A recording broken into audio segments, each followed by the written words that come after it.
It's simple time, and this is Chef Tatong, and today magluluto tayo ng isang dish na reminds me of my childhood, kaya simulan na natin. Simpol, luto na ha.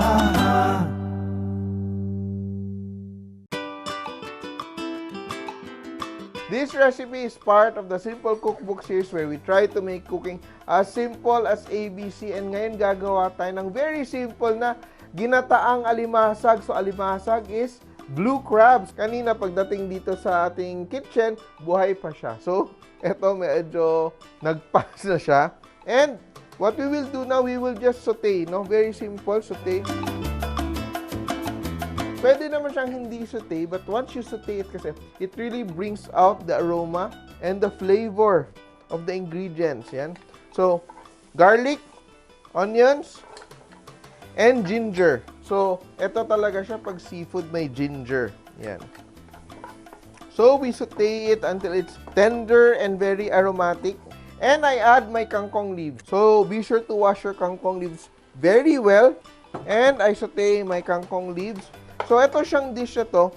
It's cooked almost like as wilted as alaing. And once our kangkong is sauteed, we arrange our crabs over. So, it's around 1 kilo. Then, I will drizzle a tablespoon or 2 of vinegar. Yan. And, I will add my gata. So, I'm using here fresh gata or fresh coconut cream. Yan. And, I will season it with, of course, dato puti patis. You can add chilies if you want. So, dadagdagan ko siya ng konting sili kasi I remember it to be a little spicy. No? And I'll leave some for garnish.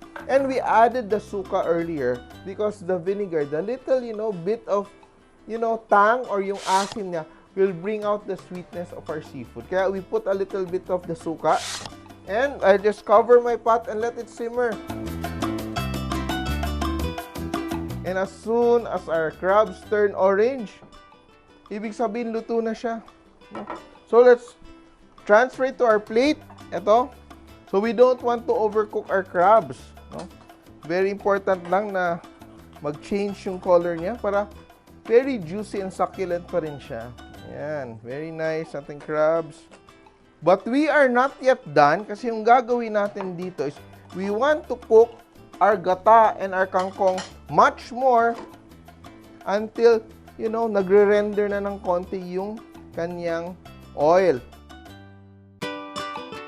And our sauce has thickened beautifully. And nakikita natin yung mga, nagre-render na yung ating coconut oil. And di ba ito yung sabi ko sa inyo na yung texture ng ating kangkong, once it's cooked, is almost like a laing. And so, I'll just leave a little bit of sauce to drizzle over our crabs. Yan. So, ito siya. Memories of my childhood.